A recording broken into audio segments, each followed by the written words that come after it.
All right, ladies, listen. So I'm doing this in the Little Black Dress Challenge, and Tony and I always kind of work together. And what she really does is really awesome. She will check all of you ladies to see if you're tracking, and she will text you. I think it's awesome. So I'm so proud of her, and I'm so glad that we have the ability to do that. But listen, I'm going to take it one step farther. You guys came on here with some goals, right? You're here and you have some big goals. This might seem hard, but it's really not. You've done harder than this. So what I want everyone in this group to do is to track every day. Track. Track your food, track your workouts, and track your steps. You have goals. You are worth fighting for. I believe in you, and you know you can do this. Remember why you came on here. Why did you come on to BodBabes? Some of you might say, well, I just want to lose a little bit of weight. I want you to think about that.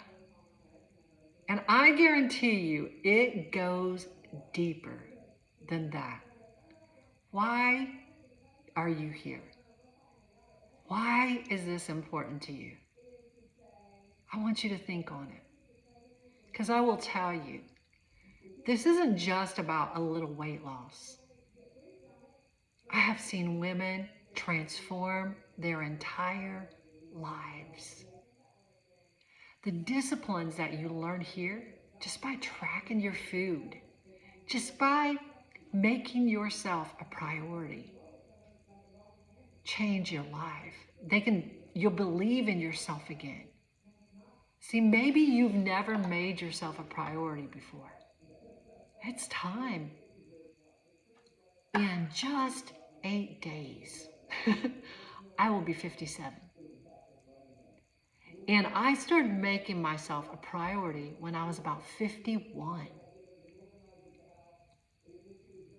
And it has transformed my entire life. You know, some of you have heard my story. I started completely my whole entire life over, right? I walked away from a marriage of almost 31 years, and I should have never got married to him in the first place, honestly. And I stayed. And I just died on the inside. I don't promote divorce. I don't believe in it. That's why I stayed married so long. Until it just left me empty, wondering who I even was. That's where I was. I didn't know who I was. I felt like I was failing at everything in my life. But I started this journey while going through menopause, through crazy, crazy things. You know, the menopause, right? You know all the stuff. Going through that, going through a divorce at the same time, walking away from my music career, trying to find a job, landing a job at Kroger, ClickList, picking out groceries for everybody while COVID was going on. And just, you know, that wasn't that long ago. That was 2020. And I was in a job where I had no insurance, 20 to 30 hours a week. I made $11, I think 20 cents an hour. Man. I told you all that to say this, man, I was ready to give up on myself because I felt like a bad mom, a bad person, a bad Christian, all this stuff, like a failure at my music career. I always had big dreams and I did some big things, but I just had to walk away from it. It was going nowhere. It was dead at that point. I knew it was done. You want to talk about feeling like a failure, right? And when I decided to make myself a priority and to believe there was something better out there, because I thought there was nothing left for me. I remember laying on the bed thinking, what is my purpose in life?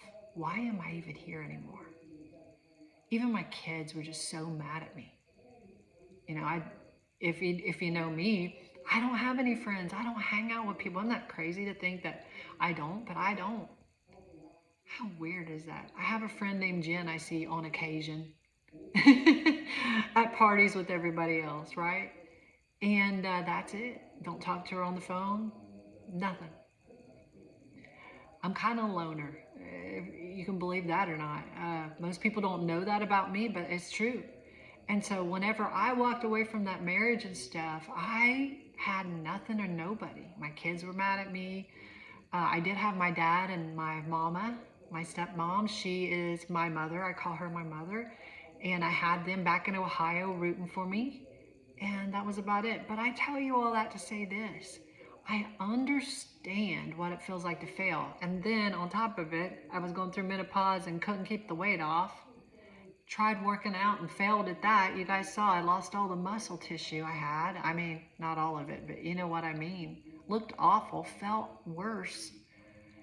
And I decided that I was either going to lay down and quit, which I told you I didn't think there was even purpose for my life, or I was going to fight. And I didn't know if my fight was going to get me anywhere. I mean, we were going through COVID then. COVID, 2020. And in November of 2020, I quit my job at Kroger and decided during COVID just to try to make working with women and helping them with fitness work. And from there, little by little, step by step, I transformed my life. And today, I'm not I'm not where maybe I could have been if I hadn't failed so much in my lifetime. But I'll tell you what, I guess I'm glad I failed because it made me fight. Either I was going to give up or I was going to fight. And I didn't want to give up. And so because of that, I began to fight and put in the disciplines of studying and learning about nutrition and workouts and realizing that it wasn't going to be easy for me and that I had to do the heavy work. I had to learn the stuff. And that was not easy for me. But I did it. And you know what? I made myself a priority. Probably for the first time in my entire life. I've worked with the homeless for lots and lots of years.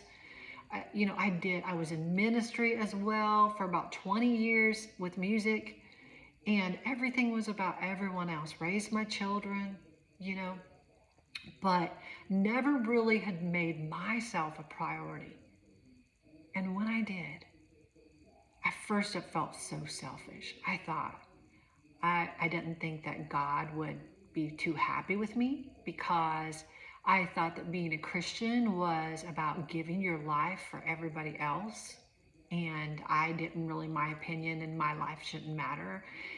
That's how I felt. And then I was remembering, I sat and the scripture came to my mind and it said, love your neighbor as you love yourself. And I thought, it really hit me. What if I treated my neighbor like I treat myself? I would be an awful neighbor. The way I talked to myself and looked down on myself and thought I was just nothing and had no future. There was nothing good inside of me to offer this world. Imagine what kind of neighbor I would have been if I had treated my neighbor like I treat myself and loved them like I loved me. I didn't even feed myself right. I would just go grab some potato chips from the cabinet because I didn't want to cook. Really, truthfully. Because I was too lazy to take care of myself. So whenever you see me telling you fight, believe in yourself. You've done much harder things. See, I'm telling you that because I know how it changes your life. You think it's just a little weight you want to lose? It'll change your entire life. It really has mine. Going after the things that are important to me. And here's the thing, it's not selfish. I'm able to give my best self to this world. When I wasn't taking care of me, I was given a pretty crappy version of myself. Because I was tired, stressed out, angry, upset, frustrated. sad, hurt, broken, felt betrayed, and felt all the stuff. And you know what? I learned through fitness and how to feed my body, discipline, and it brought confidence into my life. I saw myself starting to change and win, and that confidence got me where I get to work with you today. Rebuilding my life. You know, I'm not a millionaire, I'm nothing like that, but I have rebuilt my life. We're able to buy our first house this year. How cool is that? Things are a little tight still, for sure, right? But able to, gosh, work with women like you all over the world. And it's the most inspiring thing to me is that I get to see you, so many of you, get on board and start changing your life. Start believing in yourself again. Becoming the best version of you. Making yourself an important part of your life. You should be the most important part. God gave you the gift of life. And we think that what we're doing might be selfish. It's not selfish. It's making what God gave you. He gave you this beautiful life. It's taking it and appreciating it.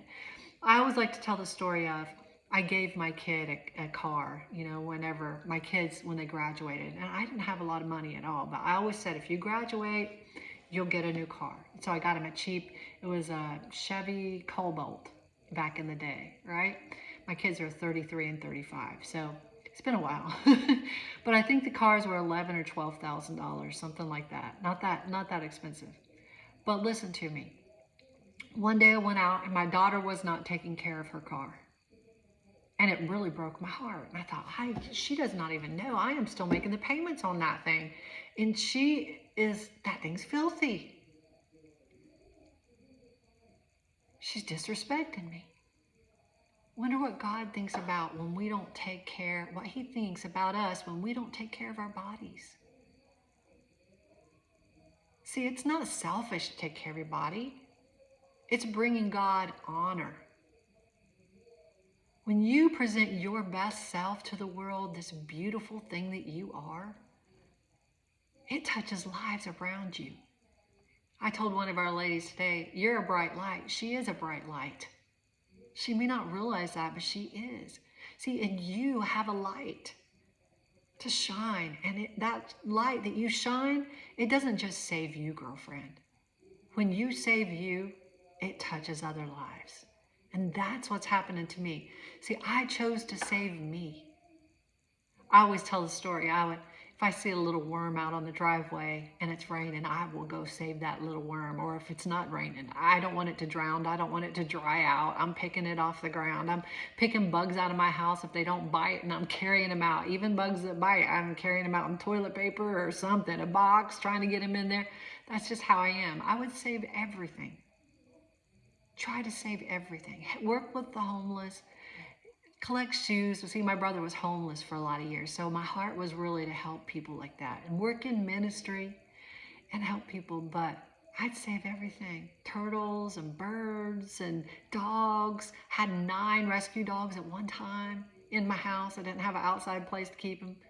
Just wanting to save and help everybody and everything, but I wouldn't save myself. I decided to save me. And it was one of the best things that I ever did because it made me better. It made me the best me. It made me shine my brightest light. Not this dimmed, broken down version of me, but the best me. And that's what this journey should be about to you. Fight for you. Oh, it's just food tracking. Yeah, it's just food tracking.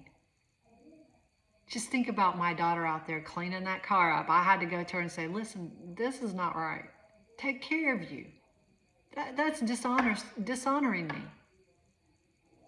You know, whether you serve God or not, honor him by taking care of the gift he gave you of life. Honor your parents by taking care of your body and your life. Honor your children by taking care of yourself, living a long time. Honor your spouse by taking care of you, even if they don't understand it, and giving the best version of yourself to this world. You deserve that. You deserve to hold your head high. It's not about being skinny. It's about being your best human self, proud of yourself, having confidence again.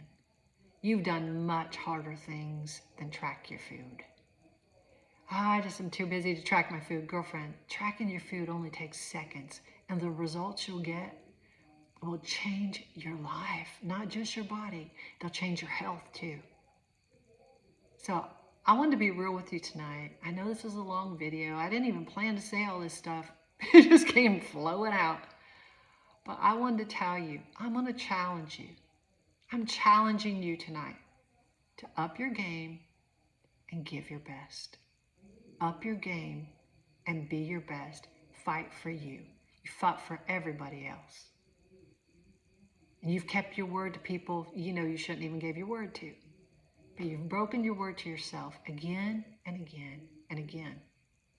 And it's time to step up to the plate and say, that's enough. We're old enough that, life is too short. Take a hold of the steering wheel. Take a hold of the wheel on the deck of your ship and steer your life. Don't let life steer you. Give it your best. That's all I got, ladies. Give it your best. I'm going to be checking on you. And Tony and I are going to be reaching out to you still, but we're going to be calling you out in this group. Listen, I love you. I care about you. I may not personally know you, but I do care about you. If you're a bod babe, I care about you. And I want to see you walk away from here with success. With success. So, let's get it done.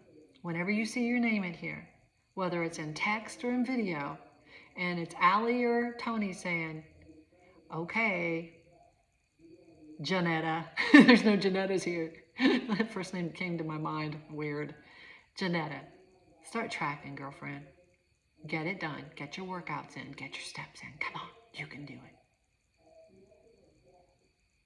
It's just because we care. Okay? Now, to the ladies who've gone through the hurricane, just let us know. We don't know who all is going through the hurricane and issues like that. I know there are quite a few. We love you. So if we call you out by accident, please let us know. We would never, ever. You have every right to take a step back. And you're in our heart and in our prayers. Cindy and Kim, and there's so many more of you. Dana, who else? Oh, Tammy. So many of you going through this right now. And you are in our thoughts and in our prayers. But I'll tell you right now, the rest of you, fight. Fight for yourself. And ladies, during this hurricane, life happens, man. Life happens. It doesn't mean you're going to quit. It means you're going to take a minute and you're going to get back up on your feet. Just like we're going to move forward after this storm, you're going to move forward after this storm. Forward. That's the only way we're going. I love you, ladies. Have a great evening. Thanks for watching this video all the way through. It was way long, but I love you.